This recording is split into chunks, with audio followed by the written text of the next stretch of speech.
প্রিয় BA six সেমিস্টারের ছাত্রছাত্রীরা, আজকে আমি যে বিষয় নিয়ে আলোচনা করব সেটি হচ্ছে তোমাদের যে এডুকেশনের যাদের অনার্স রয়েছে, অনার্স পেপারে যাদের ডিএসসি A1 এই পেপারটি রয়েছে, সেই সমস্ত ছাত্রছাত্রীদের জন্য আজকের এই ভিডিওটি অত্যন্ত গুরুত্বপূর্ণ। কারণ আজকের এই ভিডিওতে আমি তোমাদের একদম বাছাই করা প্রশ্নগুলো বলে দেবো।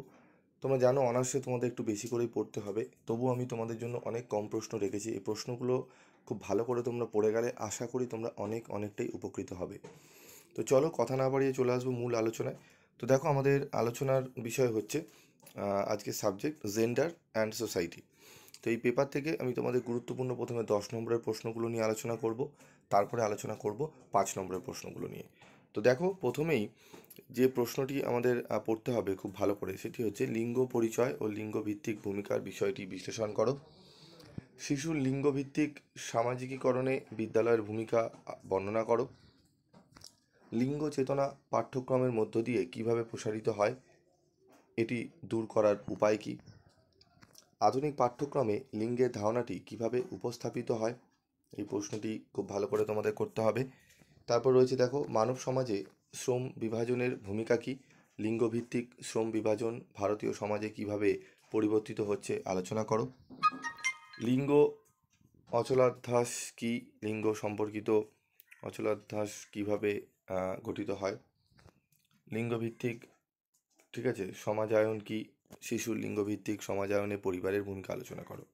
তো যেগুলোতে 3-4টে করে স্টার দেওয়া রয়েছে সেগুলোকে একটু ভালো করে রেডি করে নেবে, কারণ হয়তো হতে পারে সেখান থেকেই তোমরা দুটো 10 নম্বরের একদম মিনিমাম দুটো কমন পাবেই। যেগুলো স্টার দিয়েছি আমি মাত্র 4টে থেকে 5টা প্রশ্ন স্টার দিয়েছি, সেই 5টা প্রশ্নই আগে রেডি করবে, সেখান থেকে হয়তো দুটো কমন পাবে এবং বাকি একটি প্রশ্ন কমন পেতে তোমাদের বেশ কিছু প্রশ্ন পড়তে হবে, ঠিক আছে। তো 10 নম্বরে তোমরা 3টে অ্যাটেন্ড করতে হয়, ওকে।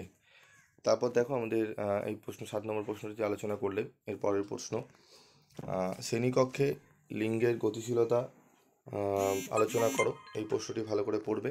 তারপর রয়েছে লিঙ্গ বৈষম্য কী, শিক্ষা ব্যবস্থায় লিঙ্গ বৈষম্যের প্রভাব সম্পর্কে আলোচনা করো, এই প্রশ্নটিও গুরুত্বপূর্ণ প্রশ্ন, এই প্রশ্নটি ভালো করে পড়বে। তারপর রয়েছে দেখো, লিঙ্গের প্রতি মনোভাবের উপাদানগুলি কী কী। আধুনিক পাঠ্যপুস্তকে লিঙ্গের ধারণাটি কিভাবে উপস্থাপিত হয়, এই প্রশ্নটি ভালো করে পড়বে, প্রশ্নটিও গুরুত্বপূর্ণ। তারপর রয়েছে দেখো, পিতৃতন্ত্র কী, পিতৃতন্ত্রের বৈশিষ্ট্যগুলি আলোচনা করো। 23-এ প্রশ্নটি এসেছিলো, এই প্রশ্নটি একটু ইম্পর্টেন্ট রয়েছে, আসার সম্ভাবনা রয়েছে তোমাদের, ঠিক আছে।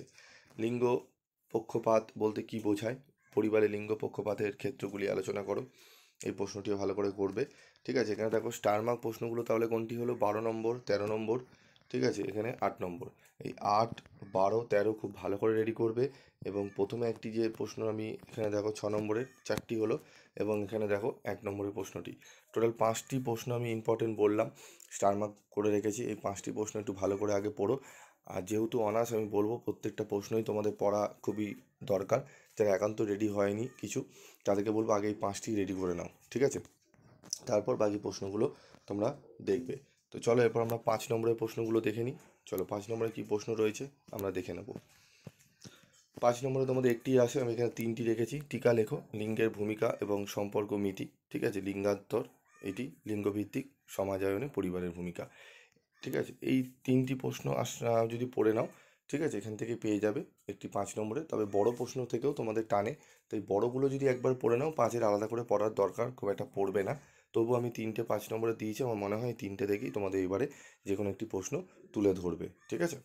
তো সাজেশনটি পেয়ে কেমন লাগলো অবশ্যই কমেন্ট করে জানাবে। তোমরা জানো পিভি স্টাডি ক্লাস বিগত তোমাদের ফার্স্ট সেমিস্টার থেকেই তোমাদের পাশে রয়েছে, তোমরাও পাশে রয়েছো। তোমাদের ভালোবাসায় আমি ভিডিও করে আমি শান্তি পাই, কারণ তোমাদের জন্য অক্লান্ত পরিশ্রম করার পর যখন তোমরা বলো স্যার আপনার সাজেশন খুব মিলেছে, খুব ভালোভাবে পরীক্ষা দিয়েছি, ভালো রেজাল্ট হয়েছে, আমি খুব গ্র্যাজুয়েশন করে আমি ভালো জায়গায় একটা কাজ পেয়েছি, তখন কোনো জায়গায় গিয়ে মনে হয় যে এই পরিশ্রমগুলো কোনো জায়গায় গিয়ে সার্থক হয়েছে। পাশে থাকবে, আমি চেষ্টা করব তোমাদের যত রকমভাবে এডুকেশনাল সাপোর্ট দেওয়ার আমি দেবো। যারা আর্থিক দিক থেকে অসুবিধায় রয়েছে চিন্তা করবে না, একবার জানাবে, আমি চেষ্টা করব আমার দিক থেকে যতটা পারার সাহায্য করার।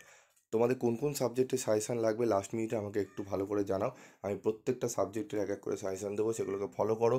একদম 100% নিশ্চিত থাকো তোমরা ভালো ফল করবেই। আজকের মতো ভিডিওটি শেষ করছি।